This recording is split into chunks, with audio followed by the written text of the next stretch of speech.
గాక చేరువచ్చిన మీ అందరికి కూడా నా వందనాలు తెలియజేస్తూ ఉన్నాను. దేవుడు తన కృప చొప్పున మరొక ఆదివారం ఆరాధనలో ఆయన స్తుతించడానికి, ఆయన మహింపరచడానికి, దేవుడు తన విలువలు మనకు తెలియజేయడానికి, మన జీవితంలో ఏదైతే కలిగి ఉన్నామో, ఏదైతే కలిగి లేమో వీటన్నిటి గురించి వివరణాత్మకంగా మనలో దేవుడు నడిపిస్తున్నాడు. దేవుడు ఈరోజు కూడా మనతో మాట్లాడలాగిన చిన్న ప్రార్థన సహాయాన్ని దేవునితో కోరదాం. కళ్ళు మూసుకున్నట్లయితే ప్రార్థన చేసుకుందాం. పరిశుద్ధుడా, ప్రేమగల తండ్రి, ఉన్నతమైన దేవ, మహోన్నతుడా, మీ విలువైన ఘనమైన నామానికి స్తుతి స్తోత్రములు చెల్లించుకుంటున్నాం తండ్రి. ఈ సమయంలో మీ మాటలు ఆలోచించడానికి బలహీనుణ్ణి తండ్రి, శక్తిహీనుణ్ణి, జ్ఞానహీనుణ్ణి నన్ను నిలబెట్టుకున్నారు. నీకు స్తోత్రములు నాయన. మీ యొక్క ఆత్మ సహాయంతో మాత్రమే మా అందరితో మీరు మాట్లాడి మా బ్రతుకులను సరిదిద్దగలిగిన మాటలు, వివేచించగలిగిన మాటలు, మేము గుర్తించుకుని మా బ్రతుకులను సరిదిద్దుకోగలిగిన మాటలు మాకు నేర్పించమని నాయన. విరుచున నీ పిల్లలు మాంజులు కాక తండ్రి, మీ మాటలను తమ జీవితాల్లో, మా అందరి జీవితాల్లో వాటిని ఫలింపు చేసుకునే వారిగా మమ్మల్ని నడిపించమని ప్రార్థిస్తూ మహిమ ఘనత ప్రభావం మీకు అర్పించుకుంటూ నన్ను మరుగుపరచండి. మీరే తేటగా మీ పిల్లలతో మాట్లాడమని తండ్రి, అనేక సంగతులు గ్రహించులాగా మా హృదయాలు తెరమని ప్రాధేయపడుతూ క్రీస్తులో ఈ చిన్న ప్రార్థన బ్రతిమాలకు వేడుకొచ్చున్నాము తండ్రి, ఆమెన్. ప్రియా దేవుని సంఘబిడ్డలారా, దేవుని కృపను బట్టి మనం గత 2 వారాలుగా నేర్చుకుంటున్న విషయాన్ని మరొక సంగతిగా మనం నేర్చుకోవడానికి ప్రయత్నం చేద్దాం. ఏం నేర్చుకున్నామో గుర్తుందా మీకు? 2 వారాల నుంచి ప్రార్థనలో ఉన్న విశిష్టతలు, చాలా విషయాలు మనం నేర్చుకున్నాం. అసలు ప్రార్థన అంటే ఏంటి, ప్రార్థన ఎలా చేయాలి, ప్రార్థనలోని సంగతులు, ప్రార్థనలో ఉండాల్సిన తీరుతెన్నులు, మనం ప్రార్థన ద్వారా దేవునికి విన్నవించుకునే పరిస్థితులు ఏంటి, ఇవన్నీ నేర్చుకుంటున్నాం. నిజమే, ప్రార్థన అనేది చాలా ముఖ్యమైన ఘట్టంగా మనం నేర్చుకున్నాం. మనిషికి శ్వాస ఎంత ముఖ్యమైనదో, ఈ యొక్క శారీరక జీవితానికి దాహము, ఆహారము ఎంత ముఖ్యమైనవో, భక్తి జీవితానికి కూడా ప్రార్థన అంతకంటే ప్రాముఖ్యమైనదిగా మనం ఎంచుకోవాలని దేవుడు మనకు కోరుతున్నాడు. అయితే మనం ప్రార్థన చేస్తున్నాం, మనం ప్రార్థిస్తున్నాం, ఈ సంగతులు మనకి బాగా తెలుసు, చాలా విషయాలు మనం ఆలోచిస్తున్నాం. ఏమంటే మనం ప్రార్థన చేశామంటే పర్వాలేదండి. ప్రభువైన యేసుక్రీస్తు వారు ప్రార్థన చేయాల్సిన అవసరం ఏంటి? ప్రార్థన మనం చేస్తున్నాం, బాగానే ఉంది. యేసుక్రీస్తు వారు కూడా ప్రార్థన చేశారా? ఎప్పుడు చేశారు? మనం విన్నాం కదా. ఎప్పుడు? చూద్దాం, మళ్ళీ అక్కడికి వెళ్దాం. మార్కు సువార్త 1వ అధ్యాయము, బైబిల్ ఉన్నవారందరూ తెలిస్తే మార్కు సువార్త 1వ అధ్యాయము 35వ వచనాన్ని చదువుకుందాం.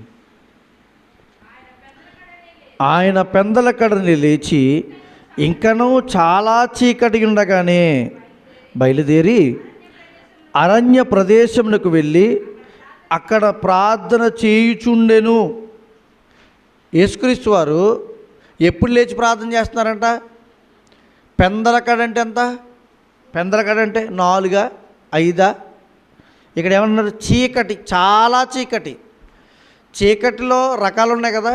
చాలా చీకటి అంటే ఎదుటి వ్యక్తి ఎవరో కనబడలేనంత స్థితిలో చీకటిలో ఉంది. ఆ సమయం ఎంత? 5 గంటలకి మనకి వచ్చేవాళ్ళు కనబడతారు.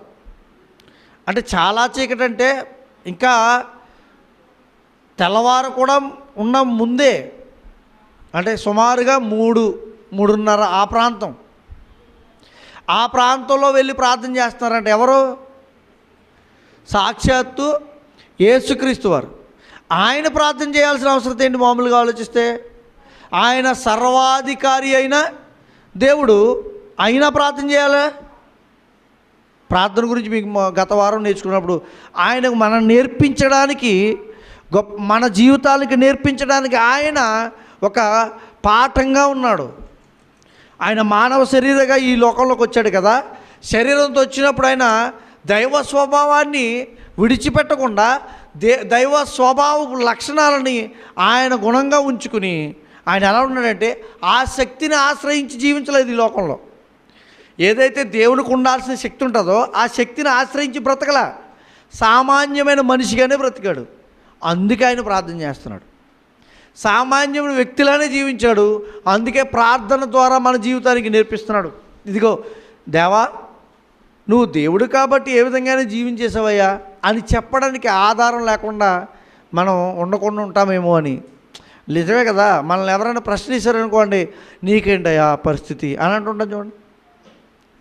అలాంటి ప్రశ్న నీ జీవితంలో, మన జీవితంలో వస్తాయేమో అని ఆయన ఏం చేశాడు తెలుసా? ఆయన చూపించాడు, స్వయంగా అనుభవించి చూపించాడు.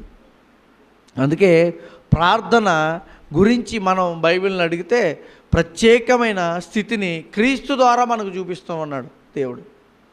యేసుక్రీస్తు వారే స్వయంగా ప్రార్థించాడు. ప్రార్థన గురించి గ్రీక్లో ఏమంటుందంటే యూకోమై అనే పదం రాయబడింది. ఏం పదం? యూకోమై. అంటే ఈ పదంలో ప్రార్థన యొక్క విలువను తెలియజేస్తున్నాడు. ఈ పదంలో ప్రార్థన యొక్క స్థితిని తెలియజేస్తున్నాడు. చాలా అర్థాలు ఉంటాయి దాని భావంలోకి వెళ్తాండి. చాలా లోతైన విషయాలు ఉంటాయి. మనం చూస్తే మనం తప్పక ప్రార్థించాల్సిన స్థితి ఈ క్రైస్తవ జీవితానికి ఉంది. ప్రార్థన ఎందుకండి అనే వాళ్ళు కూడా ఉన్నారండి లోకంలో. నిజమే కదా. ఒకప్పుడు మనకు తెలిసిన వారు కూడా ప్రార్థన ఏం అవసరం లేదు, పని చేస్తే సరిపోద్ది అన్నారు. ప్రార్థన సరిపోతుంది, ప్రార్థన పని చేస్తే సరిపోద్ది, ప్రార్థన అవసరం లేదంటే అసలు ప్రార్థన చేయకుండా పనికి ఎలా వెళ్ళగలం? దేవుని పనికి.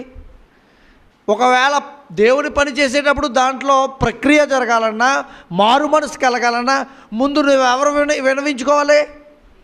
నువ్వు దేవుని పని చేయడం, దేవుని మాటలు చెప్పడానికి వెళ్తున్నావు. ఏ మాటలు చెప్పాలో నీకు ఎలా తెలుస్తుంది? ఏదో చదివేశాను చెప్పేశానంటే అయిపోద్దా? పరిశుద్ధాత్మ సహాయం లేకపోతే నువ్వు చెప్పలేవు. నీ పరిశుద్ధాత్మ సహాయం నీకు కావాలంటే నువ్వు ఎలా ఉండాలో తెలుసా? ప్రార్థన జీవితం ఉండాలి. ప్రార్థన జీవితం ఉండాలి. అంటే చూడండి ఒకసారి లోకాసు వార్త 11వ అధ్యాయము, లోకాసు వార్త 11వ అధ్యాయము 2 నుంచి 4 వచనాలు చూద్దాం.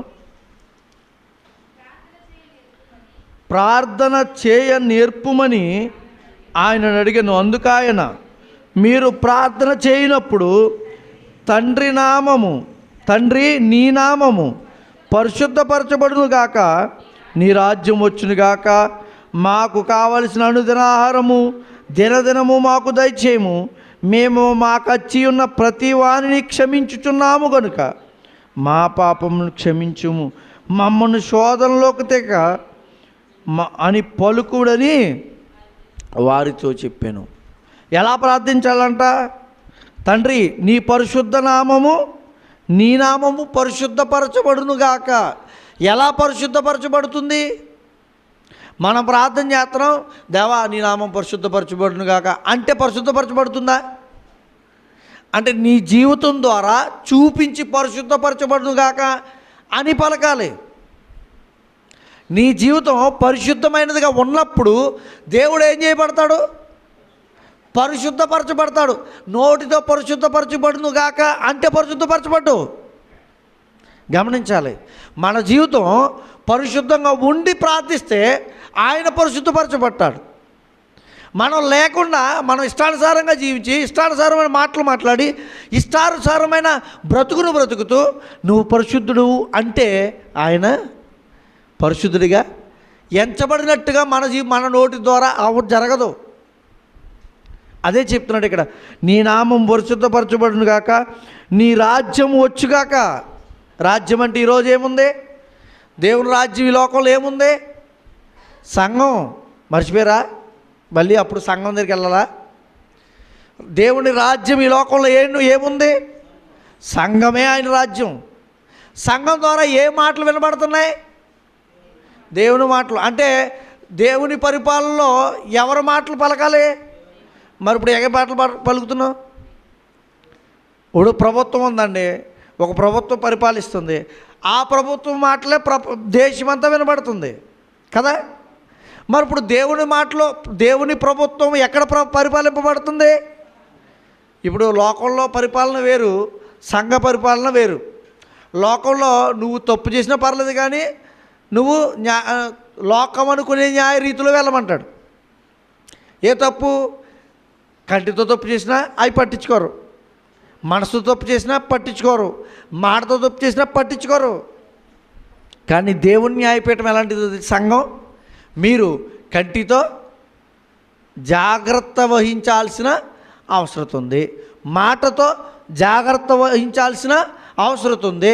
మీ పనుల విషయంలో జాగ్రత్తగా ఉండి మాత్రమే దేవుని పరిపాలన అంటే సంఘంలో మీరు నివసించాలి. పరిశుద్ధులైతేనే సంఘంలో ఉంటారు. పరిశుద్ధులు కాకపోతే దేవుని సహవాసంలో కొనసాగరు.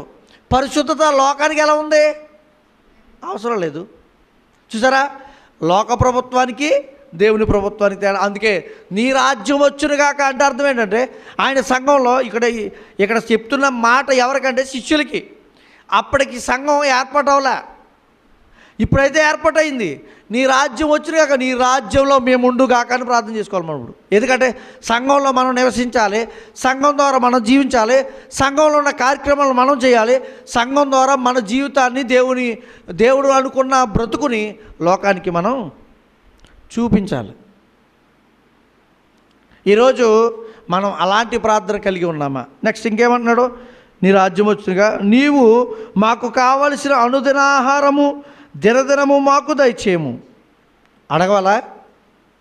చూడండి, ఈలోగా కొంతమంది విశ్లేషకులు విశ్లేషిస్తూ అంటున్నారు, ఈ 2-3 సంవత్సరాల్లో కరువు, నెలల్లో కరువు రాబోతుందంట.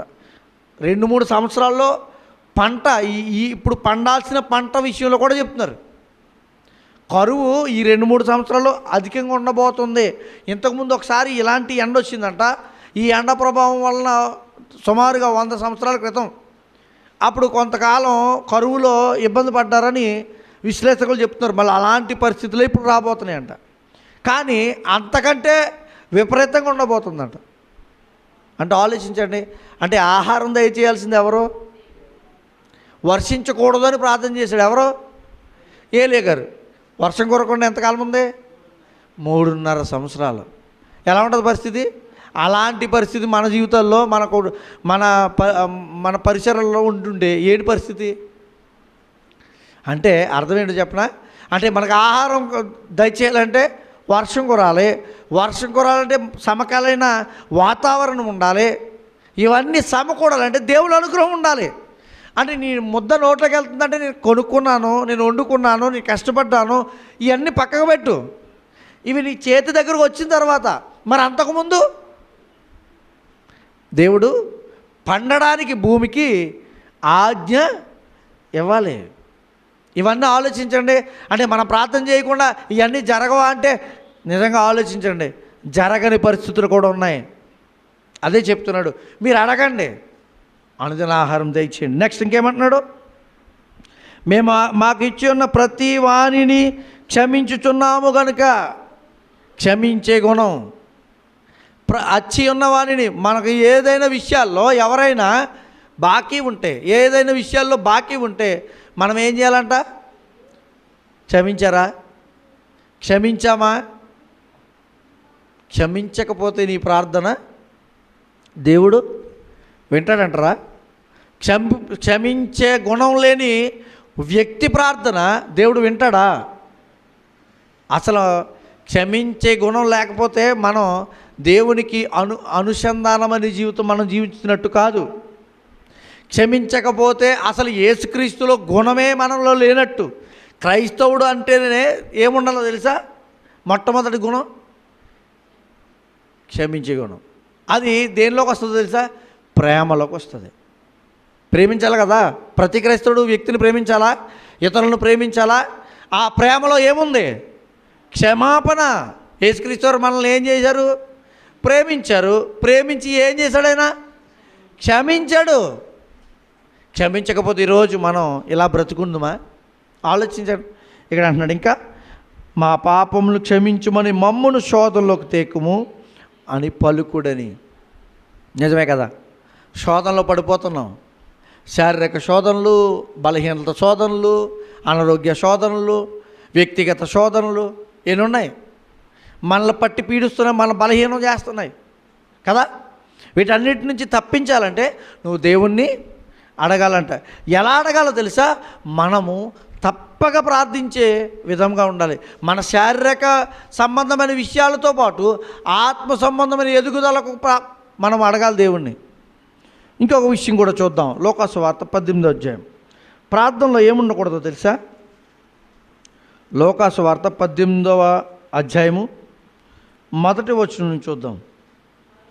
వారు విసుకక నిత్యము ప్రార్థన చేయి ననుటకు ఆయన వారితో ఈ ఉపమానము చెప్పెను. శిష్యులతో మాట్లాడుతున్నారు. వారంట విసుకక నిత్యము ప్రార్థన చేయాలంట. చూడండి, కొంతమంది ఇందాకే ప్రార్థన చేశాను,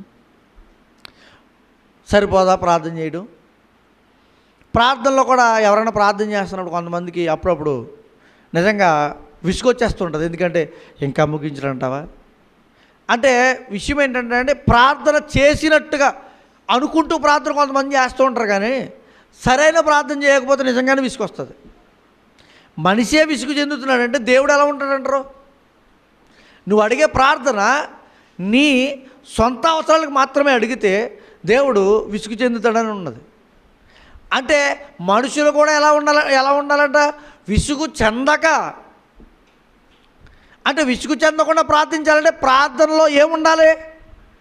దేవుడు కోరిన ప్రార్థన మన జీవితాల్లో ఉండాలి. ప్రార్థనలో ఏముండాలి?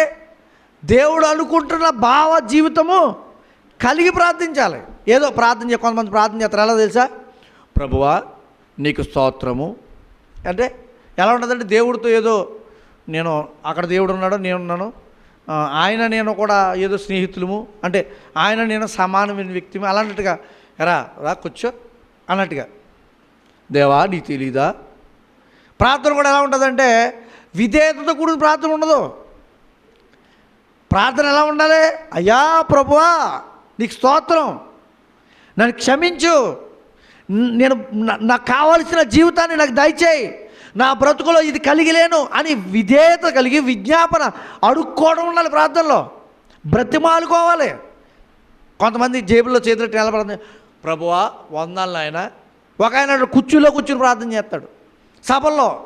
ఒక ఆయన నుంచుని ఏదో అఫీషియల్గా వ్యక్తులతో మాట్లాడుతున్నాడు, ప్రార్థన చేస్తాడు. లేదా ఇలాంటి జీవితం లేదండి? ఉంది కాబట్టి చెప్తున్నా. అంటే నేను వ్యక్తులు విమర్శించట్లే, కానీ వారి ప్రార్థనలో విజ్ఞాపన స్థితిని లేకపోవడం దేవుడు ఖండిస్తున్నాడు.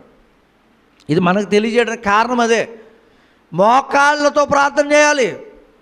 ప్రార్థన అనేది మోకాళ్ళ ప్రార్థన ప్రాముఖ్యమైనది. ఎందుకంటే దేవుని దగ్గర నువ్వు అంత తగ్గించుకుంటున్నావు. ప్రార్థన ఏంటో తెలుసా? బలహీనుడు బలవంతుని అడిగే సాధనం. అర్థమైందా? ప్రార్థన అనేది బలహీనుడు బలవంతుని అడిగే ఒక సాధనం. ఆయన అలాంటి వాడండి. సర్వ సృష్టికి చూడండి, కొలస్సీలకు రాసిన పత్రిక 1వ అధ్యాయం 16వ వచనం చదువుదాం. కొలస్సీలకు రాసిన పత్రిక 1వ అధ్యాయం 16వ వచనం. ఏలయనగా ఆకాశమందున్నవియు భూమి అందున్నవియు దృశ్యమైనవి కానీ అదృశ్యమైనవి కానీ అవి సింహాసనములైనను ప్రభుత్వములైనను ప్రధానులైనను అధికారములైనను సర్వమును ఆయన యందే. ఎవరి యందు? మరి ఆయనకి ఎలా ప్రార్థన చేస్తావు నువ్వు? దేవుని యందే. దేవుడికి ఎలా ప్రార్థన చేస్తావు? అయ్యా నీకు తెలీదా అంటే ఆయనకి తెలియదని నువ్వు చెప్తున్నావా? ప్రార్థన చేస్తున్నప్పుడు నీకు తెలీదా ఆయన? నువ్వు చెయ్యి, నువ్వు చేయగలవాడు. అయ్యా దయచేసి మా యొక్క విన్నపాన్ని, మాకున్న పరిస్థితిని దయచేసి సరిచేయను ఆయన అని బ్రతిమాలుకోవాలి. ఏమంటే ఎవరైనా అప్పు అడిగి ఎలా వెళ్తారు? రే అప్పవా ఇవ్వండి అని అడుగుతామా? నీ దగ్గర బంగారం ఉంది, లేకపోతే ఏదో డాక్యుమెంట్ ఉంది, పట్టుకెళ్ళావు ఇతరుది, అయ్యా ప్లీజ్ అండి మా పరిస్థితి ఇది, ఎవరికో ఇవ్వాలి డబ్బులు, లేకపోతే ఇంకో పరిస్థితి ఉంది, దయచేసి ఇవ్వండి అని అడుగుతాం లేదా? ఇదిగో డబ్బులే అంటామా? అంటామా? అంటే ఒక సామాన్యమైన వ్యక్తి దగ్గరే నీ పరిస్థితి ఇలా ఉండలేనప్పుడు ఎలాంటి వాడంటే ఆయన ఎలాంటి వాడు అంటున్నారు ఇక్కడ కొలసీ పత్రికలో? ఆధారభూతులన్నింటికి మళ్ళీ చదవన్నమాట 16వ వచనం. ఏలయనగా ఆకాశమందున్నవియు, ఆకాశాలు ఏమున్నాయి? సూర్య చంద్ర నక్షత్రాలు. ఒక సూర్యుని ఒక పావుగంట అలా 10 నిమిషాలు చూడడానికి కళ్ళు ఏమవుతాయి? అలాంటి సృష్టిలో ఎన్నో నక్షత్రాలు చేశాడు ఆయన. ఎన్నో ఉన్నాయి. సూర్యుడు ఒకటే కాదు, కాంతివంతమైనది ఇంకా కాంతివంతమైన నక్షత్రాలు అనేకం ఉన్నాయి. అవి దూరంగా ఉన్నాయి కాబట్టి చిన్నగా కనబడుతున్నాయి. అలాంటివి ఎన్నో కోటాను కోట్ల నక్షత్రాలను చేశాడు, ఈ సృష్టిలో ఉంచాడు. అంతేకాదు నువ్వు నివసిస్తున్న భూమి అన్నాడు. కింద ఏమన్నాడు? భూమి అందున్నవి, భూమి మీద ఉన్నవి కూడా నీకు అసలు నీ జ్ఞానానికి ఇప్పటికీ కూడా కొన్ని అంతుపట్టని ఎన్నో ఉన్నాయి ప్రపంచంలో. వీటన్నిటిని చేసింది ఎవరో? నువ్వు ప్రార్థన చేస్తున్నావే ఆయన. అయ్యా వినవా నా మాట అంటే ఎమ్మెల్యే గారి దగ్గరికి వెళ్ళి, ఏనా మేము ఓటేసాం, మిమ్మల్ని గెలిపించుకున్నాం, మీ చేస్తారా చేయరా అన్నాం, ఏమంటాడు ఆయన? ఈయన తీసుకెళ్ళిపోండి, బయటికి దూరం తీసుకెళ్ళిపోండి అంటాడా? అంటే ఆయన దగ్గర కూడా ఎలా ఉండాలి? ఎమ్మెల్యే గారు నమస్కారం అండి, మాకు ఇది పరిస్థితి, రోడ్డు వేయాలి మా ఊరిలో, ఏవా మిమ్మల్ని గెలిపించుకున్నాం, మాకు రోడ్డు వేవా అంటే ఊరుకోడు. అంటే విధేయత చూపాల్సిన విషయం మనుషుల దగ్గర ఇంతలా ఉంటే, నీ సర్వ సృష్టిని, నిన్ను, నీ ప్రాణంతో బ్రతుకుతున్న నీ జీవితాన్ని, నీ బ్రతుకును, నీ కుటుంబాన్ని, ఈ సర్వ సృష్టిని సృజించి నడిపించిన వాడు ఆయన. ఆయనకు ప్రార్థన చేసినప్పుడు ఎలా ఉండాలి? ఎలా ఉండాలండి? ప్రార్థన మోకాళ్ళపై ప్రార్థన చేయాలి. ఇంకో మాట చూద్దామా? కీర్తన గ్రంథం 55వ అధ్యాయం. కీర్తనల గ్రంథం 55వ అధ్యాయం 16వ వచనాన్ని చదువుదాం.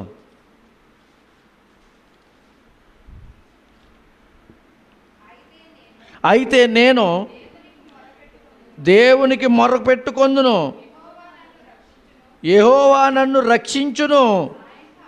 సరిపోద్దండి. అయితే నేను దేవునికి మొరపెట్టుకొందును. ఎందుకు మొరపెట్టుకోవాలి? ఎందుకు మొరపెట్టుకోవాలి తెలుసా? ఆయన నన్ను రక్షించేవాడు. రక్షణ కవచం, కాపాడేది లోకంలో ఏది లేదే. చూడండి, సెక్యూరిటీలో ఉన్న పెద్ద పెద్ద నేతలే అప్పుడప్పుడు చూస్తూ ఉంటాం మనకి కొంతమంది నేతలు, పెద్ద పెద్ద మినిస్టర్లే చనిపోయిన వారు ఉన్నారు. సెక్యూరిటీ ఉండగా, రక్షణలో ఉండగా, బాడీ గార్డ్స్ ఉండగా, అంతే కదా. మరి ఎందుకు జరిగింది అంతున్నా? చూసారా? అంటే మానవుడికి రక్షణ కల్పిస్తే ఏమీ ఉపయోగం లేదు. ఒకవేళ దాన్ని కూడా కట్ చేయొచ్చు, దాన్ని కూడా అధిగమించవచ్చు. కానీ దేవుడు నీ కవచంగా ఉంటే, నీ రక్షణగా ఉంటే ఎవ్వరు కూడా, మానవుడేంటి, ఏ శక్తి కూడా, సాతాను కూడా నీ దగ్గరికి రాలేదు. జరగకుండా అలాంటి రక్షణ నీ జీవితంలో ఉండాలంటే నువ్వేం చేయాలంటే ప్రార్థించాలి. ఏదో నామకార్థమైన ప్రార్థన, ఎప్పుడు ఒకే విధమైన ప్రార్థన, ఎప్పుడు ఒకటే విధమైన అడుగుదల, ఇలాంటి ప్రార్థన కాదు. నీ ప్రార్థనలో ఏముండాలి తెలుసా? దేవుడు ఆయన వినేటప్పుడు, దేవుడు వింటున్నాడు నీ ప్రార్థన కదా. నా పిల్లోడికి ఉన్న అవసరత ఏంటి, నా కుమారుడు అడుగుతున్న, నా కుమార్తె అడుగుతున్న పరిస్థితి ఏంటి అనే ఆయన అవగాహన విధంగా ఉండాలి. ఇతరులే విసిగి చెందుతున్నారంటే నీ ప్రార్థనకి, దేవుడు కూడా విసిగి చెందే విధంగా ఉన్నాడేమో చూసుకోండి. మన ప్రార్థన దేవునికి ఇష్టంగా ఉండాలి. ముందు మన బ్రతుకు కరెక్ట్గా ఉండి దేవునికి ప్రార్థన చేస్తే దానికి జవాబు ఇవ్వగలరు దేవుడు. అందుకే పరిశుద్ధంగా ప్రార్థించాలన్నాడు, పరిశుద్ధుడిగా ఉండి ప్రార్థించాలి. ఇంకో మాట కూడా చూద్దాం. దేవుడు ప్రార్థన చేస్తే జవాబు ఇస్తాడా ఇవ్వడా? చెప్పాలి. దేవుడు ప్రార్థన చేస్తే జవాబు ఇస్తాడా ఇవ్వడా? ఒకసారి రాజుల మొదటి గ్రంథం 18వ అధ్యాయం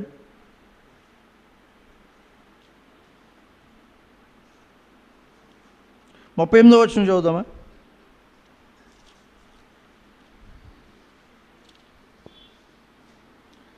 రాజుల మొదటి గ్రంథం 18వ అధ్యాయం 38వ వచనం. అతడు ఇలాగ ప్రార్థన చేయుచుండగా యెహోవా అగ్ని దిగి దహన బలి, పశువులను, రాళ్లను, కందకమందున్న నీళ్లను ఆర్పు చేస్తున్న. సరిపోద్దండి. ఎవరు ప్రార్థన చేస్తున్నారు ఇక్కడ? ఏలియా. ఏమని చేస్తున్నాడు? ఆకాశం నుండి అగ్ని దిగి అక్కడున్న ఆ పరిస్థితుల్లో అక్కడ ఏదైతే దహన బలి అర్పింపబోతున్నారో దాన్ని దహించాలి. ఎందుకు? అక్కడ ఒక పరీక్ష జరుగుతుంది, ఒక డిబేట్ జరుగుతుంది, ఒక ఎగ్జామ్ టైప్. అంటే ఇద్దరు వ్యక్తుల మధ్య, రెండు వర్గాల మధ్య అక్కడ పోటీ జరుగుతుంది. ఇదిగో మా దేవుడు గొప్పవారని చెప్పే వర్గం ఒకటి ఉంది, ఇదిగో నిజదేవుడిని చూపిస్తున్న ఏలియా ఒక్కడే ఉన్నాడు. ఆ చాలామంది నిలబడి మా దేవుళ్ళను మేము ప్రార్థన చేస్తున్నాం, ఇదిగో ఇక్కడ ఇలాంటి పరిస్థితి చేద్దాం, వాటిని అన్నింటి తగలెట్టి ఎవరైతే తగలబెడతారో దేవుడు నిజమైన దేవుడు, ఆయనే నిజమైన దేవుడు అని అనుకున్నారు. జరిగింది. అప్పటి వరకు ఎంత రాద్ధాంతం జరిగిందో మీరు చూస్తే పెద్ద పెద్ద అల్లరి జరిగిందంట. ఎలా అల్లరంటే ఏంటో తెలుసా? అక్కడ ఇష్టానుసారం మనకు వాయిద్యాలు చేస్తుంటారు చూడండి, మనకి అక్కడక్కడ జాతరలు చేస్తుంటారు. అక్కడ ఎలా ఉంటుంది? అలాంటి పరిస్థితుల్లో వాళ్ళందరూ అడిగారు, కానీ ఏలియా అలాంటిగా లేడు. ఏం జరగలే. మీరు అంతా చదివితే చాలా అర్థమవుతుంది. వాళ్ళందరూ ప్రార్థన చేశారు కానీ ఏం జరగలే. ఆఖరికి ఇంక ఏలియా దిగాడు. ఏలియా ప్రార్థన చేస్తున్నాడు. ఏలియా ప్రార్థన ఎలా చేయడం? 48వ వచనంలో చూడండి, 42వ వచనం. 42వ వచనం. ఆహాబు భోజనము చేయబోయిన కానీ ఏలియా కర్వేలు పర్వతం మీదికి పోయి నేల మీద పడి ముఖము మోకాళ్ళ మధ్య ఉంచుకొని ఎలా ప్రార్థన చేస్తున్నాడు? ముఖమట్టుకెళ్ళి ఎక్కడ పెట్టాడంట? అంటే ఎంత వంగిపోయాడు. ఇప్పుడు ఒకవేళ వంగాలంటే కొంతమంది పొట్ట పట్టేద్ది. ఎందుకని? అంత తిండి తినేస్తున్నారు. అంత పరిస్థితిలో ఉంది. వాళ్ళు వంగలేరు. ఇప్పుడు వంగితే బాధలు, నుంచుంటే బాధలు, కూర్చుంటే బాధలు, ప్రార్థన చేయడానికి కూడా బాధలే. చూసారు ఎలా అయిపోతుంది మన పరిస్థితి ఇప్పుడు? ఆయన ఒక ప్రవక్త అయినప్పటికీ అంతకుముందు జరిగిన కార్యాన్ని చూస్తే తలెచ్చుకుని తిరగాలి. ఆ పైన జరిగిన కార్యం ఇంతకుముందు చదివాం కదా, ఆ పర్వతం మీద ఏదైతే దహన బలి అర్పిస్తున్నారో ఆకాశం నుండి అగ్ని వచ్చి అదంతా దహించి ఇతను నమ్మిన దేవుడు గొప్పవాడని చూపించాడు అక్కడ. అయినా కూడా ఆయన అలా గర్వంతో ఉండలా. చూసారా అంటలా. ఏమంటున్నాడు? మోకాళ్ళు వేసేసి అడుగుతున్నాడు, అయ్యా దేవా బ్రతిమాలుకుంటున్నాడు. తలట్టుకెళ్ళి మోకాల్లో పెట్టేశాడంట. ఇప్పుడు తలట్టుకెళ్ళి తల మీద పెట్టేస్తున్నారు ప్రార్థన చేసేటప్పుడు. ఇలా పెట్టుకుని ప్రార్థన చేస్తున్నారు. అంతేనా? దేవుని ఇప్పుడు ఎవరి దగ్గరికి వెళ్ళినప్పుడు తప్పు చేసినప్పుడు ఎలా ఉండాలి? ఎవరి దగ్గర వెళ్ళి అడుగుతున్నప్పుడు ఎలా ఉండాలి? తల దించుకుని. అంతే. కలెక్టర్ దగ్గరికి వెళ్ళారనుకోండి, మీరు ఎలా మాట్లాడాలి? ఎంఆర్ఓ దగ్గరికి వెళ్ళారనుకోండి, ఎలా మాట్లాడాలి? ఏమంటే సమస్త సృష్టిని చేస్తున్న దేవుడికి నువ్వు విజ్ఞాపన ఎలా ఉంది చూడండి. కొంతమంది ప్రార్థనలు ఎలా ఉన్నాయి మీరు చూడండి. అక్కడక్కడ యూట్యూబ్లోనూ ఇట్లో కనబడుతున్నారు కదా, ప్రార్థన ఎలా ఉంది? కాలు మీద కాలు వేసుకుని ప్రార్థన చేసే టైప్ అయిపోయారు.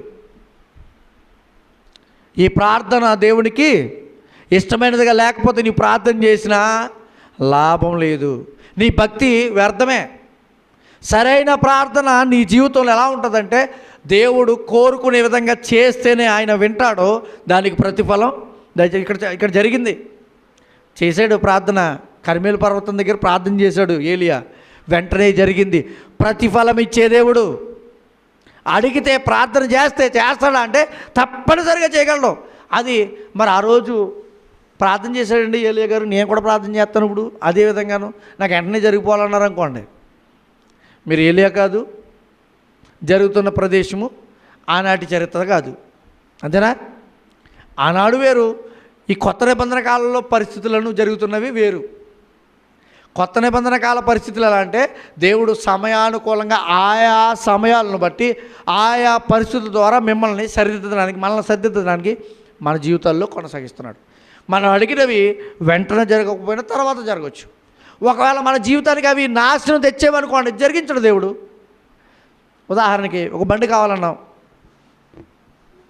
నీ జీవితంలో దానివల్ల ఏదో యాక్సిడెంట్ చచ్చిపోతావు అనుకోండి. ఉదాహరణకి నీకు ఇచ్చాడంటే లాభం ఉందా? దేవుడు ఇవ్వట్లేదంటే కారణం అదిగినేమో, నీకు తెలియదు కదా, ఆయన తెలుసు కదా అన్నీ. అంటే ఒకవేళ దానివల్ల ప్రమాదం ఏమైనా ఉందని ఆపడేమో, నీకేం తెలుసు. ఇలాంటివి కూడా మన జీవితాల్లో ఉంటాయి. అందుకే మనం అడిగే దాంట్లో కూడా సరైనదిగా జాగ్రత్తగా విశ్లేషిస్తూ దేవుని అడగడానికి మనం ముందుకు వెళ్ళాలి. దేవుడు సమాధానం ఇచ్చే దేవుడు మన దేవుడు, ఆన్సర్ చేస్తాడు. చూడండి, ఇంకొక మాట కూడా చూద్దాం. సమూయేలు మొదటి గ్రంథం, ఒక ఆవిడ ప్రార్థన చేసింది. సమూయేలు మొదటి గ్రంథం మొదటి అధ్యాయం 27వ వచనం, 26, 27 వచనం చూద్దాం.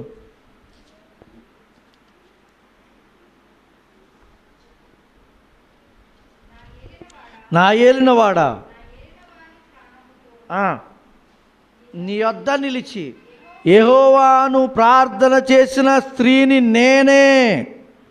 అంటే ఒకప్పుడు ఏం చేసింది ఇవిడ? కింద చదవండి.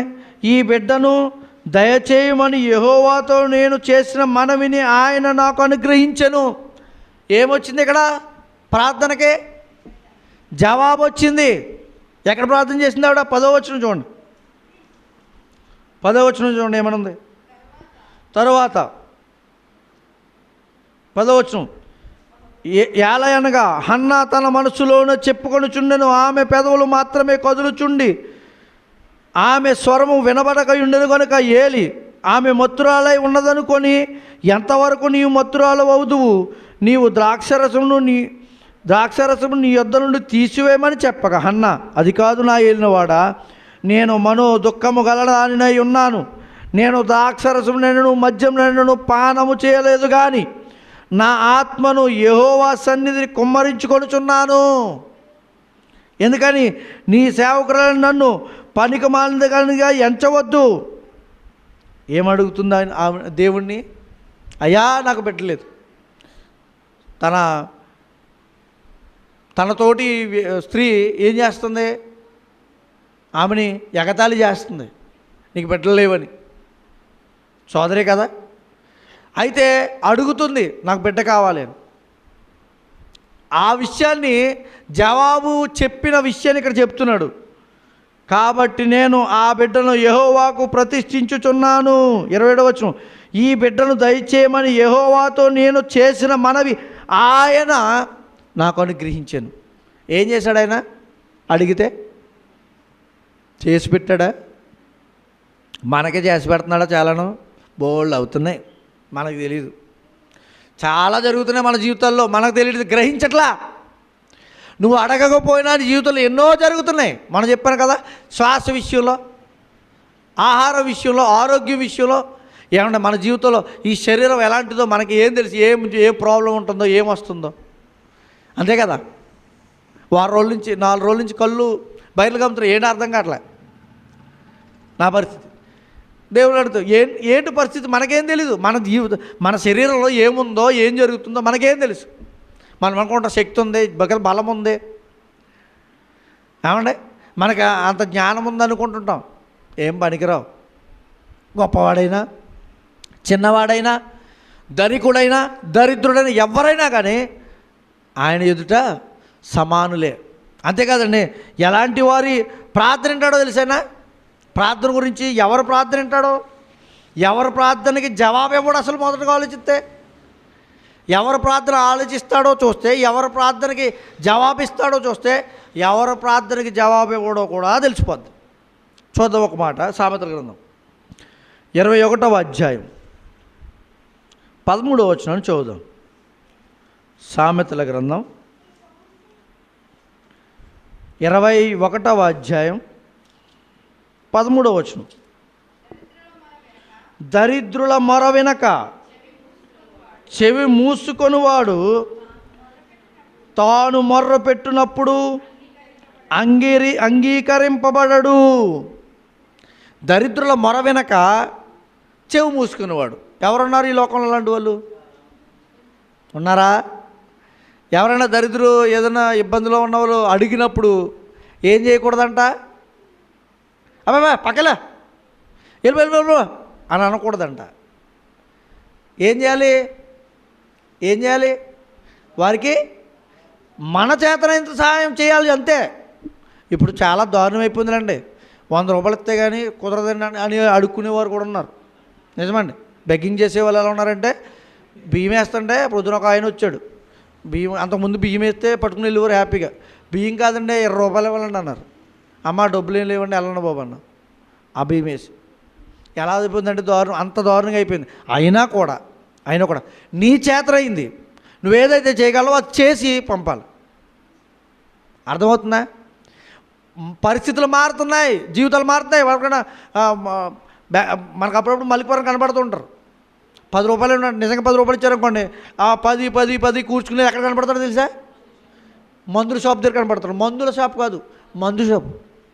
అక్కడ కనబడుతున్నాడు. కాసేపటికి ఇచ్చినోడు వెళ్తున్నాడు అక్కడికి, ఆడు ఇచ్చుకున్నవాడు కూడా అక్కడికి అయ్యి తస్తుంది ఈవిడికి ఇచ్చింది ఎందుకా. మనలో ప్రయాణం చేసి వెళ్తున్నాం అనుకోండి, మలిపురం ఇచ్చామనుకోండి, ఆడవాళ్ళు మగవాళ్ళు కూడా కొంతమంది కనబడుతున్నారు. అక్కడికి వెళ్ళి తాగుతున్నాడు, రే వీడికి ఇచ్చింది ఈయన పాడు చేయడానికి ఇచ్చినట్టు అయ్యిందని. ఇంత పరిస్థితి అయిపోయింది చూసారా. అంటే నువ్వు ఇచ్చేటప్పుడు కూడా ఏముండాలి నీకు తెలుసా? వివేచన ఉండాలి. వాడు ఏం చేయగలడో, వాడు ఏం చేస్తున్నాడో, వాడి పరిస్థితి ఏంటి, వాడు దేనికి వినియోగించగలడో కూడా ఆలోచించుకోవాల్సిన పరిస్థితి ఉంది. ఒక్కోసారి అంటాడు నువ్వు ఏది ఆలోచించగా నువ్వు ఇచ్చేది ఇచ్చేయమంటాడు దేవుడు. ఇంకా వాళ్ళ కర్మ అది, వారు దేవుడు చూసుకుంటాడు. ఇక కానీ వెనక చేయొద్దు అంటున్నాడు. ఒకవేళ నువ్వు వెనక చేసి దరిద్రుల మనవి నువ్వు వినకపోతే నీ మనవి ఎవరెండో చెప్పాలి. అబ్బా లింక్ పెట్టాడు. ఏంటది? నువ్వు వాళ్ళ మాట అంటే వాళ్ళకి నువ్వు సహాయం చేయగలిగితే దేవుడు నీకు. అర్థమైందా? ఎవరైనా నీ ఇంటికి వచ్చి అయ్యా ఏమని అడిగితే ఏం చేయాలి? ఇప్పుడు ఆలోచించాలి. నేను అడుగుతున్నప్పుడు దేవుడు సేమ్ ఇలాగ అంటున్నాడు అనమాట. సేమ్ ఇలాంటి ఆలోచనలు కలిగి ఉంటాడనమాట. మనం చేయాల్సింది నాయన ఇచ్చేసి నమస్కారం అండి ఇంతకాలం చేయగలం, ఇంతవరకు చేయగలం. చేదరించుకోవడం, తిట్టడం ఇలాంటివి మనం చేయడం అంత మంచిది కాదు. నిజంగా కొన్ని పరిస్థితుల్లో అలా చెప్తున్నా, మంచిగా చెప్పినా కూడా వినలేని అనేక మంది ఉన్నారు. సరే అండి, ఇంకా పక్కకు పెడితే ప్రార్థన విషయంలో దేవుడు మన మనవి ఆలకించాలంటే మనం ఎలా ఉండాలంట?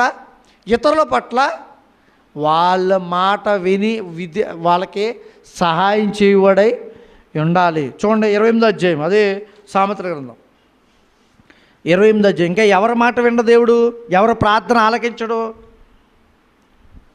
28వ అధ్యాయం 9వ వచనం. ధర్మశాస్త్రము వినబడకుండా చెవిని తొలగించుకొని వాని ప్రార్థన హేయము. ఎవరిదంట? కింద అంటున్నాడు, యథార్థవంతులను దుర్మార్గమందు జొప్పించువాడు తాను త్రవ్విన గోతిలో తానే పడును.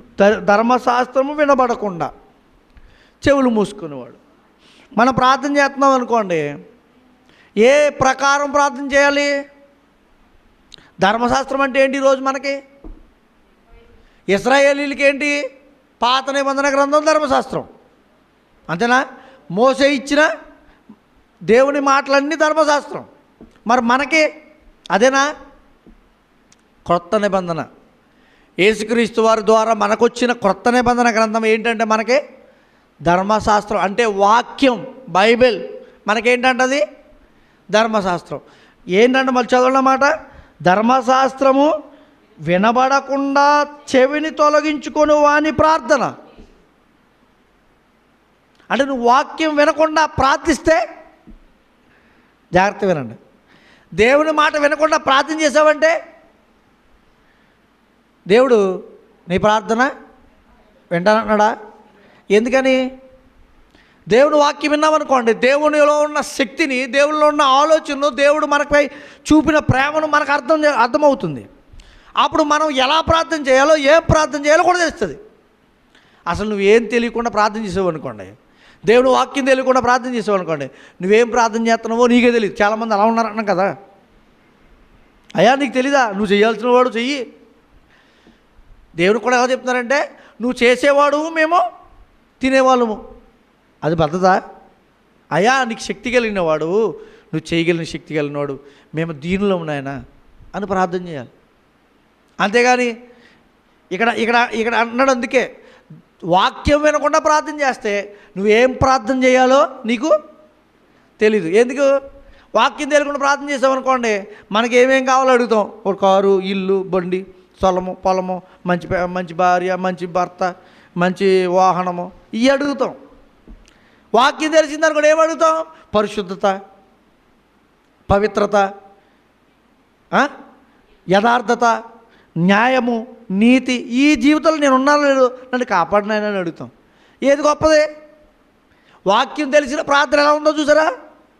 ఎందుకంటే ఇవి అడిగామనుకోండి, ఏదంటే వాక్యం తెలిసిన తర్వాత అడగాల్సినవి అడిగామనుకోండి, దేవుడు నీ శారీరక సంబంధమైన ప్రతి అవసరత ఆయన తీరుస్తాడు. ఏమండి, ఈ లోకాన్ని ఇచ్చింది ఎందుకు? నీ శరీరానికి కావాల్సిన నేను పెట్టింది ఎందుకు ఈ లోకంలో? అందుకే కదా. అంటే ఎవరి మనం వినడో తెలుసా? దేవుని వాక్యం వినకుండా ప్రార్థన చేస్తే, దేవుని వాక్యానికి సమయం ఇవ్వకుండా ప్రార్థన చేస్తే, దేవుని వాక్యాన్ని అంగీకరించకుండా ప్రార్థన చేస్తే దేవుడు వారి మాట వింటాడా? చెప్పండి గట్టిగా. అది గట్టిగా చెప్తేనే బాగుంటుంది. ఇంకొక మాట కూడా చూద్దాం. మీకా గ్రంథం 3వ అధ్యాయం 4వ వచనం. 3వ అధ్యాయం 4వ వచనం. వారు దుర్మార్గతను అనుసరించి నడుచుకొనుచున్నారు గనుక వారు యెహోవాకు మొర్ర పెట్టినప్పుడు ఆయన వారి మనవి అంగీకరింపక ఆ కాలమందు వారికి కనబడకుండా తన్ను మరుగు చేసుకొనును. ఎలాంటి వారు ప్రార్థన వినకుండా వెనక్కి వెళ్ళిపోతారంట? దుర్మార్గులు. ఎవరెల్లో? మనుషులేనా? ఎవరున్నారు దుర్మార్గులు? నిజమేండి. క్రైస్తవుడు అనబడుతున్నవాడు, సంఘానికి వస్తున్నవాడు, వీళ్ళలో కూడా ఎలాంటి ఆలోచనలు? సంఘాల్లో మనలో కూడా కొన్ని మంది పరిస్థితులు ఎలా ఉంటాయి? దుర్మార్గపు ఆలోచనలు. నీ ఆలోచనలు ఏమో దుర్మార్గపు ఆలోచనలు, నీ ప్రార్థన ఏమో అయ్యా నాకు అది చెయ్యి, నాకు ఇచ్చేయి. వింటాడండి? నిన్ననే ఒక పోస్ట్ వచ్చింది న్యూస్లో. బాలికపై అత్యాచారం చేసిన పాస్టర్ గారు అంట. ఎక్కడి నుంచి వచ్చేసింది? ఎంత దారుణం అయిపోయింది చూడండి. ఇది క్రైస్తవ జీవితానికి, క్రైస్తవునికి, సంఘ క్షేమానికి, సంఘానికి కళంకమేనా? మరి ప్రార్థన ఎలా అంటాడండి? అవునా? ప్రతిదీ ఆలోచించుకోండి. మన జీవితంలో ప్రతిదాన్ని ప్రశ్నించుకోండి. ఎక్కడి వరకు దుర్మార్గం వచ్చేసిందంటే సంఘంలో కూడా వచ్చేసిందా? కొంతమంది కొన్ని సంఘాల్లో నాయకులు చెప్తున్నట్టుగా వినాలి సేవకుడైనా ఎవడైనా. కొన్ని సంఘాల్లో సేవకుడు చెప్తేనే అందరూ వినాలి, ఇంక ఇందే రాజ్యం అంతా. ఇలాంటి పరిస్థితులు ఉన్నాయి. ఏంటంటే అది పరిపాలన దుర్మార్గపు కార్యక్రమాలు. దేవుడు అనుకున్నట్టుగా అందరూ సమకూడి అందరూ ఆలోచనలు దేవుడికి అనుగుణంగా వాక్య ప్రకారం ఉన్నావా లేవా అని ఆలోచించుకుని వాటిని పరిష్కరించుకుంటూ సరి చేసుకుంటూ ముందుకు కొనసాగలిసిన సంఘాలు కూడా ఏమైపోతున్నాయంటే దుర్మార్గపు ఆలోచనలు.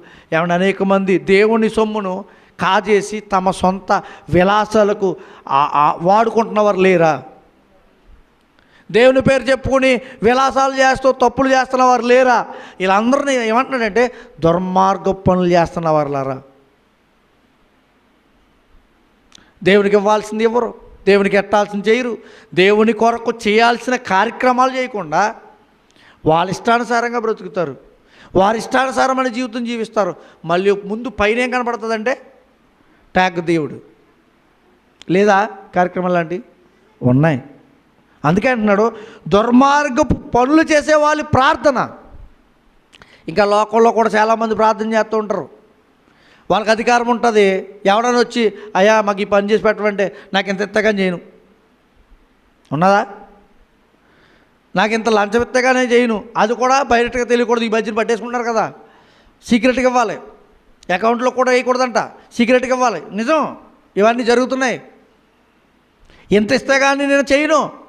ఏ ప్రభుత్వ ఉద్యోగైనా చేయాల్సిన పని ఏంటంటే న్యాయ ప్రకారంగా తనకున్న న్యాయబద్ధతలో ఏదైతే ప్రభుత్వం వారు ఇచ్చిన అధికారం ఉందో ఆ అధికారాన్ని సద్వినియోగపరుచుకోవాలి, ప్రజలకు మేలుకరమైన పరిచర్య చేయాలి. కానీ అలా లేరు. ఒకవేళ అలాంటి పరిస్థితుల్లో వాళ్ళకి బాధలు రావంటే వచ్చే రోజు కనబడుతుంది, ఉంటుంది. అప్పుడు వారు అడిగినప్పుడు, ఏమండే ఎవరికైనా రాజు ఎవరు? ఇప్పుడు మనకి మన ప్రాంతంలో మన మీద అధికారం ఎవరు ఉంటారు? ఎంఆర్ఓ, లేకపోతే ఎమ్మెల్యే, ఒక కలెక్టర్ గారు, లేకపోతే ఒక ఎంపీలు ఉంటారు, తర్వాత సీఎం ఉన్నాడు, ఆ పైన పిఎం ఉన్నాడు. వీళ్ళందరూ ఎవరు మన మీద అధికారం కలిగిన వారు. మరి వీరందరికంటే అధికారం కలిగిన వాడు ఎవరున్నారు? మరి ఆయన చూసారా? అంటే వీళ్ళందరి అధికారము వాళ్ళ వరకు మాత్రమే ఉంటుంది, కొంతకాలం ఉంటుంది. వాళ్ళ అధికారంలో ఉన్నప్పుడు మాత్రం అది చలాయిస్తారు. వాళ్ళ అధికారం పోయిందనుకోండి, అది పనికిరాదు. తర్వాత ఎవరి దగ్గర కావాలి? మళ్ళీని వాళ్ళు కూడా ఎవరిని అడగాలి? దేవా కాలు ఇరిగిపోయింది ఆయన, దేవా ప్రాబ్లం వచ్చింది ఆయన, దేవా నాకు ఇగో పలానా జబ్బు వచ్చింది ఆయన, తగ్గించు. ఎవరిని అడగాలి? మరి నీ అధికారం ఉంది కదా, నీ అధికారంతో చేసుకోవచ్చు కదా, డబ్బు ఉంది కదా, డబ్బుతో చేసుకోవచ్చు కదా. డాక్టర్ గారు అంటారు, నువ్వు ఎంత డబ్బు కొట్టినా ఇది అవ్వదండి మా దగ్గర, నువ్వు ఏ హాస్పిటల్కి వెళ్ళినా జరగదండి, ఇది కష్టం. ఏమో ప్రయత్నం చేద్దాం అంతే. ఎవరో డాక్టర్లే. ఎందుకని? వాళ్ళ వల్ల వాళ్ళలో ఏమి లేదు, వాటన్నిటినీ నిర్ధారించి వాటిని తీసేసే శక్తి వారిలో లేదు. ఎవరికి ఉంది? నువ్వు ప్రార్థించే దేవునికి, నువ్వు అడిగే దేవునికి. అందుకే దుర్మార్గ పనులు చేసి దేవుణ్ణి అడిగితే వారి ప్రార్థన దేవుడు అంగీకరించడు. చూడండి, ఇంకొక మాట కూడా చూద్దాం. అదే యాకోబు పత్రిక తీద్దాం. యాకోబు పత్రిక 1వ అధ్యాయం 6వ వచనం చదువుదాం, ముగించేస్తుంది. ఇంకా యాకోబు రాసిన పత్రిక 1వ అధ్యాయము 6వ వచనం. అయితే అతడు ఏమాత్రమును సందేహింపక విశ్వాసముతో అడగవలెను. సందేహించువాడు గాలి చేత రేపబడి ఎగురుపడు సముద్ర తరంగమును పోలియుండును. అట్టి మనస్సుడు దిమనస్కుడై తన సమస్త మార్గములందు అస్థిరుడు గనుక ప్రభువు వలన తనకేమీ దొరుకునని తలంచుకొనరాదు. ఎవరికి? ప్రభు వల్ల ఏమి దొరకంది ఎవరికి? అస్థిరులకి. ఏ అస్థిరత్వం? దేవుడంటే నమ్మకంలో అస్థిరత్వం, దేవుడంటే విధేయతలో అస్థిరత్వం. ఏదో నమ్మంలేండి, మేము కూడా నమ్ముకున్నాము.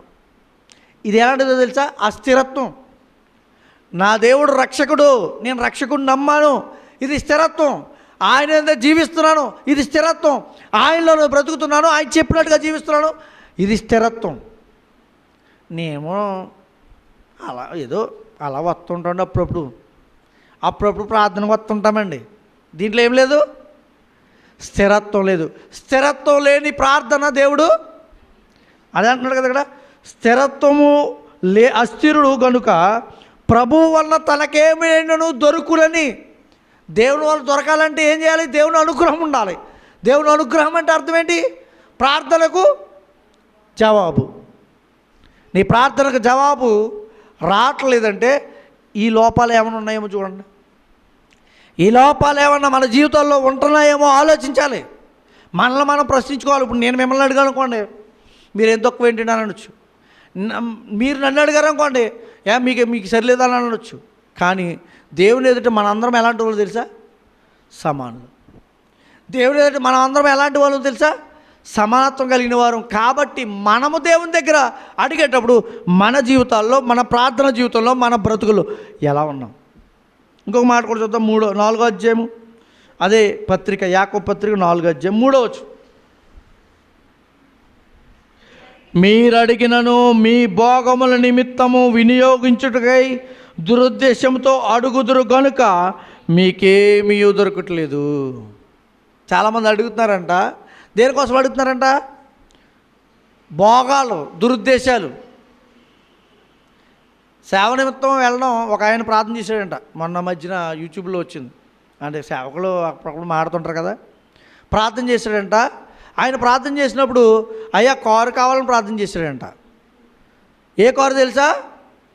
నాకు ఇలాంటి కారు కాదు, నేను తిరిగే కారు ఉండాలంటే ఇన్ని లక్షల రూపాయల కారు నాకు కావాలని చెప్పాడంట. అదే ప్రార్థన చేశాడంట. దేవుడు అంటే అది ఇచ్చాడంట. అంటే దేవుడిని అడగడంలో ఎలా ఉందంటే బ్రతిమాలకుండా నువ్వు నాకు ఎత్తే తీసుకుంటాం లేదా లేదు. ఇది చిన్నపిల్ల మారత్తం చేస్తారు చూడండి. అప్పుడు ఏం చేస్తుంది తల్లి? ఇసుకించారండి ఏం చేస్తుంది? ప్లాట్ఫామ్లో పీక్ కూర్చోబెడుతుంది. దేవుడు కల్లా కూర్చోబెడితే నీ పరిస్థితి ఆలోచించండి. ఏమంటే ఇప్పుడు దేవుడి సేవ నిమిత్తం నేను వెళ్ళాలి, నాకు ఏదో బండో లేకపోతే వాహనమో కారు ఈయనైనా నిశ్చితమైందని అంటే పర్వాలేదు. నాకు పలానాదే కావాలన్నావంటే అర్థం ఏంటి? నీ ఉద్దేశం ఎలా ఉంది? నేను అందరిలో ఘనంగా కనపడాలి. నువ్వు కనపడాలి, నీ దేవుడు కనపడాలి. కానీ అంతే కదా. నేను గొప్పగా కనపడాలి. నేను గొప్పగా కనపడదు నా దేవుడు. నువ్వు గొప్పగా కనపడదు, నీ దేవుడు గొప్పగా కనపడదు ప్రజలకి. గమనించుకోండి. ఇప్పుడు చూస్తున్న పరిస్థితులు ఎలా ఉన్నాయంటే మనం గొప్పగా కనపడ్డాం అనుకోండి, దేవుడు గొప్పగా కనపడ్డాం. ఎప్పుడైనా సరే మనం దేనత్వం కలిగి ఉన్నామనుకోండి, దేవుడు మన జీవితాల్లో మనల్ని చూస్తున్న వారి జీవితాల్లో దేవుడు కనపరచబడతాడు. అవునా కదా? అది పరిస్థితులు చూస్తున్నాం మనం. అలాంటి పరిస్థితుల్లోనే దురుద్దేశాలు, మీ సొంత ఉద్దేశాలు. ఇల్లు కావాలనైనా పర్వాలేదు అయ్యా, 2 ఇల్లు కావాలి, 2 గదులకు వెళ్ళిన ఇల్లు ఉన్నా సరిపోద్ది నాయన. ఒక గది ఉన్న ఇల్లు ఏమన్నా ఒక గదిలో జీవించట్లేదా? సిటీలకు వెళ్ళి చూడండి, ముంబైలో ఆ ప్రాంతాల్లో వెళ్తే ఎంతో కూడా ఉండదు గది అంటే, ఇంకో ఇంతే ఉంటుంది ఇల్లు వాళ్ళది. మనం ఇప్పుడు ఈ స్టేజ్ ఎంత ఉన్నా అంతే ఇల్లు ఉంటుంది వాళ్ళది. అలా బ్రతుకుతున్న వారు ఉన్నారు. నాకు 10 గదులు ఇల్లు ఉంటాయి కానీ నిన్న కుదరదు నాయన. ఏం ప్రార్థన? 10 గదులు ఇల్లు కావాలి, డూప్లెక్స్ కావాలి. ఎందుకు దాంట్లో నువ్వు సమ్మతి చేసుకుంటాడు సగం? ఏమండే మనిషి ఇప్పుడు నీ ఇంట్లో కుటుంబం పెద్ద అనుకో, నాయన నా కుటుంబం పెద్దదే, మరి వాళ్ళందరూ ఉండడానికి నీ చిత్తమైతే ఎలాంటి అవకాశం ఉంటే ఇస్తావు అలాంటిది ఇప్పుడు అడుగు. లేదు నాకు డూప్లెక్సే కావాలి, ఒక్కొక్కడికి 2 రూములు కావాలి. ఇంట్లో భార్యాభర్త ఉంటే భార్యాభర్తకు 1 రూమ్ కావాలా 2 రూములు కావాలా? మారిపోయింది ట్రెండ్. భార్యకు రూము భర్తకు రూమ్ అంట. పర్సనల్ ఏంటి? పర్సనల్ ఏంటి? భార్యకి దాచిపెట్టే భర్తకు పర్సనల్, భర్త ఎదుటి దాచిపెట్టే భార్యకు పర్సనల్స్ ఉన్నాయా? అంత ఇంకా పర్సనల్గా ఉండే విషయాలు ఏముంటాయి? అంతే కదా. లైంగికంగా ఇద్దరు ఒకటే, ఇంకా అంతకంటే పర్సనల్ ఏమున్నాయి? డబ్బు భార్యకున్న డబ్బు భర్తదే, భర్తకున్నది భార్యది, ఇంకా పర్సనల్స్ ఏమున్నాయి? ఏంటండి ఇది? చూసారా ఎలా అయిపోయారో దుర్మార్గపు ఆలోచనలు. ఎందుకండి ఇలాంటి జీవితాలు? నీ భోగములను నెరవేర్చుకోవడానికి, మీ ఆశలు నెరవేర్చుకోవడానికి మీరు ఏమైపోయారో తెలుసా? బలహీనులైపోయి భ్రష్టు పట్టిపోయారు అంటున్నాడు దేవుడు. అలాంటి కోరికలు కోరకండి. అప్పుడప్పుడు అంటుంటారు గొంతమ్మ కోరికలండి కొంతమంది. అలాంటి కోరికలు కోరకండి దేవుని దగ్గర. ఎలాంటివి అడగాలి? విధేయతతో కూడిన నీ జీవితానికి విలువైన అవసరమైన వాటిని మాత్రమే అడగాలి. అవి దేవునికి అంగీకారంలో ఉంటే వాటన్నిటినీ నీ ఎదుట పెట్టగలడు. దేవునికి స్తోత్రం. అంతేనా? ఏదైతే నీకు అవసరమో నీ జీవితానికి అది ఇవ్వగలడు. నువ్వు నమ్మి అడగాలి. ముందు మన వారం చెప్పాను కదా, దేవుని అడిగేటప్పుడు ఎలా అడగాలంట? నువ్వు ఆల్రెడీ పొందేసుకున్నావు, అయ్యా నాకు వాహనం కావాలి నాయన, నాకు మంచి వాహనం ఇచ్చావు నీకు స్తోత్రం అని ప్రార్థన చేసేయాలంట. ఎప్పుడు? నీకు ఇంకా రాలేనప్పుడే. ఎంత గొప్ప స్థితి అండి దేవుడిచ్చింది, ఎంత గొప్ప ఆజ్ఞాపూర్వకమైన స్థితి అండి. రే నేను అక్కడికి వెళ్తున్నాను చెప్తాను, నువ్వు వెళ్ళి తీసుకో అన్నాడు అనుకోండి, ఇటు చెప్పలేదు అనుకోండి, అక్కడికి వెళ్ళినాక మనల్ని ఏమంటారు? నువ్వెవడో మాకు తెలియదు అంటారు కదా. దేవుడు ఏమన్నాడు? నేను ఆల్రెడీ నీకు ఇచ్చేసాను, నీ మైండ్లో ఫిక్స్ అవ్వు అని అడగమంటున్నాడు. ఇది ఎంత ఉన్నతమైందో చూడండి. అంటే అలాంటప్పుడు అడగమన్నాడు కదని ఉన్నతమైనవి ఏదో గొప్ప గొప్ప లోకంలో కనబడే వీటి నుంచి అడిగామనుకోండి, నీ దురుద్దేశము, నీ ఆలోచన, నీ దుర్మార్గత అని తెలుసు. అవునా? అలాంటివి అక్కడ ప్రార్థన జీవితానికి, భక్తిపరునికి, విశ్వాస జీవితానికి ఒక మెట్టు. ప్రార్థన అనేది ఒక ప్రాముఖ్యమైన ఘట్టం. ప్రార్థన అనేది మన జీవితానికి ఎంతో ఉపయోగకరమైన సాధనం. వరి చేల్లోకి వెళ్ళామనుకోండి, కొయ్యడానికి ఏముండాలి చెప్పాలి? చేతులు ఉంటే సరిపోద్దా? లాగేస్తాను నేను. కొడవలు. నీ విశ్వాస జీవితానికి కొడవలు లాంటిది నీ ప్రార్థన. రైతుకి ఎలా అయితే కొడవలు ఉంటే లేకపోతే మిషన్ ఉంటే దాన్ని కోసుకుంటున్నారో, ఇప్పుడు మిషన్లు వచ్చినాయిలేండి. మళ్ళీ మిషన్లు వచ్చినాయి కదండి కొడవలు అంటున్నారండి. ఎక్కడైనా కొడవలు అని అనకండి. మళ్ళీ కొడవలు లాంటిదే మిషను. మిషన్ లేకపోతే ఎలా కోస్తారు? ఇప్పుడు అసలు మనుషులు కూడా దొరకట్లేదు. ఆ జీవితంలో అది ఎలాంటిదో నీ భక్తి జీవితానికి, నా భక్తి జీవితానికి మన ప్రార్థన అంత ప్రాముఖ్యమైంది. ఎవరైనా ఏదైనా విషయాల్లో సంతకం పెట్టాలనుకోండి, ఎంఆర్ఓ గారు ఉన్నారనుకోండి, సంతకం పెడతారు కదా ఏదైనా జరగటానికి. పెన్ లాంటిది అప్పుడైనా పెన్ లాంటి సంతకం పెట్టడానికి ప్రాముఖ్యమైంది. లేదు నేను ఏలు ముద్ర ఎత్తానంటే అర్థమవుతుందా? లేదు ఇంకో విధంగా ఏదో చేస్తానంటే అవదు. సంతకం పెట్టాలి. పెన్ ఎంత అవసరమో నీ జీవితానికి ప్రార్థన అంత అవసరం. చూడప్పుడప్పుడు మనం ఎక్కడికి వెళ్ళినప్పుడు పెన్ కోసం వెతుకుతాం. ఏమంటే పెన్ను బ్యాంకుల కాడికి వెళ్ళినప్పుడు అంటే ఆ పెన్ను విలువ అప్పుడు తెలుస్తుంది మనకి. దొరకకపోతే ఎందుకంటే ఆడిది అవ్వాలి ఇవ్వాలి, అప్పుడు ఉంచాలి మనం. నీ ప్రార్థన నీ జీవితంలో దేవుని అంత ముఖ్యమైనది. మనం ఎలా ప్రార్థన చేస్తున్నామో జ్ఞాపకం చేసుకోండి. ఇదిగో విన్న ప్రకారం మనం ప్రార్థన చేస్తున్నామా? విధేయతతో మన ప్రార్థన ఉందా? మన జీవితం చూపించే విధమైన ప్రార్థన ఉందా?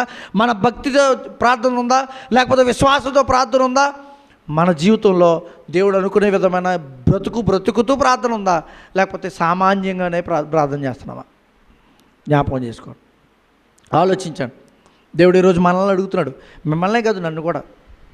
నేను కూడా ఆ విధమైన ప్రార్థనలోనే బ్రతకాలి. మీరు కూడా అదే విధమైన ప్రార్థనతో మనం ముందుకు వెళ్ళాలి. ఎవరం కూడా మీకంటే నేను ఇక్కడ ఏదో చెప్పేస్తున్నాను కదా అని సూటు బూటు ఏదో గొప్ప ఉండి అని అనుకోకండి. నీకున్నాక మీరు అక్కడ ఉన్నారు కాబట్టి అలా ఉంది. మీకంటే నాకేమున్నది? బోధకులకు ఏంటది? కఠినమైన తీర్పు ఉందంట. అర్థమవుతుందా? అది జాగ్రత్త వహించండి. నన్ను నేను హెచ్చరించుకుంటూ మీకు కూడా తెలియజేస్తున్నాను, దేవునికి ప్రార్థన చేయనప్పుడు మనం ఎలా ఉన్నాం? దేవుడు కోరిన విధంగా ఉన్నామా? లేకపోతే మనం అనుకున్నట్టుగా మనం అనుకుని ప్రార్థన చేసేస్తున్నామా? ఒకవేళ లేమనుకోండి, దేవా నాకు సహాయం తెచ్చి నేను అలా లేను ఒప్పుకుందాం. ఎందుకంటే ఒప్పుకున్న ప్రతి మనిషికి దేవుడు ఏం చేస్తాడో తెలుసా? సమాధానం ఇస్తాడు. నువ్వు మారుతున్నావు కాబట్టి. మారకుండా నేను అలా లేను, నా పనులని చాలా గొప్ప, నేను చాలా గొప్పని అని అనుకుని చేశారనుకోండి, నీ ప్రార్థన అయినా ప్రార్థన చేద్దామా? దేవుని అడుగుదామా? అయ్యా నా ప్రార్థన ఆలకించని అడుగుదామా? నాకు ఎలాంటి ప్రార్థన చేయాలో నాకు నేర్పించాయని అడుగుదామా? కళ్ళు మూసుకోండి, ప్రార్థన చేసుకుని ముగించుకుందాం.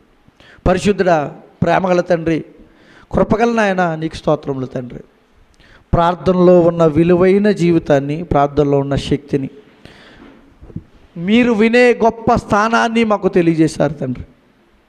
నిజమే, మేము బలహీనులము, దరిద్రులము, నీ ఎదుట నిలబడ్డానికి పనికిరాని తండ్రి మమ్మలను మీ కృపతో, మీ యొక్క ప్రేమతో, రక్షణ అనే గొప్ప అస్త్రాన్ని తండ్రి కృపను ఇచ్చి మీ సన్నిధానంలో కూర్చోబెట్టారు. ఇది మీ గొప్ప కృప నాయన. ఒకవేళ మాలో ఏదైనా తెలిసి తెలియక అపరాధులు ఉంటే క్షమించండి నాయన, క్షమించండి తండ్రి. సహాయం తెచ్చండి. మీరు అనుకున్నట్టుమైన జీవితం జీవిస్తున్నామో లేదో నాయన మమ్మల్ని మేము ప్రశ్నించుకుంటున్నాం తండ్రి. సహాయం తెచ్చండి. ఆత్మ విమర్శన చేసుకుంటున్నాం నాయన, సహాయం తెచ్చండి. మాకు ప్రార్థన ఎలా చేయాలో నేర్పించండి తండ్రి.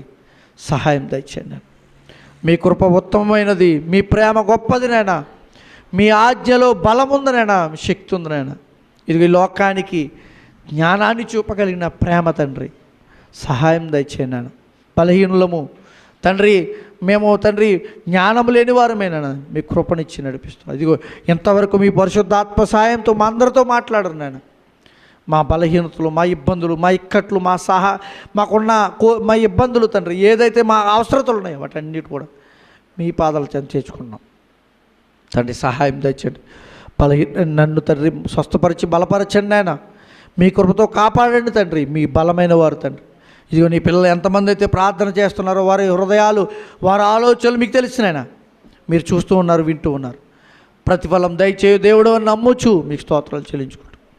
ఇదిగో మా ప్రాంత ప్రజలందరూ రక్షణ పొందాలి తండ్రి. కావలసిన విధేయత జీవితాలను మా అందరికీ దయచేయండి. ఎవరైనా బలహీనతలు ఉన్నారేమో ముట్టి స్వస్థపరచండి. ఎవరైనా బాధల్లో ఉన్నారేమో సహాయం తెచ్చండి. తీరని కష్టాలు, చెప్పలేని ఇబ్బందులు ఉన్నాయేమోనైనా వారి జీవితాల్లో మీ సహాయం దయచేసి తోడ్పాటునిచ్చి మీరు తోడయుండి నడిపించమని ప్రార్థిస్తూ, తండ్రి అని ప్రాధేయపడుతున్నాను, బ్రతిమాలు కొనుచున్నాను. ప్రతి బిడ్డ కొరకు ప్రార్థిస్తున్నాను. నన్ను నేను తగ్గించుకుంటూ మీ నామాన్ని మాత్రమే హెచ్చిస్తూ పరిశుద్ధమైన పవిత్రమైన జీవితంతో మీ ముందుకు కొనసాగే భాగ్యాన్ని మా అందరి జీవితాలకి దయచేయమని ప్రాధేయపడుతూ యేసుక్రీస్తు వారు పెట్టించిన ప్రార్థన బ్రతిమాలకు వేడుకొచ్చున్నాము మా తండ్రి. ఆమేన్. ఆమేన్. అందరికీ వందనాలండి.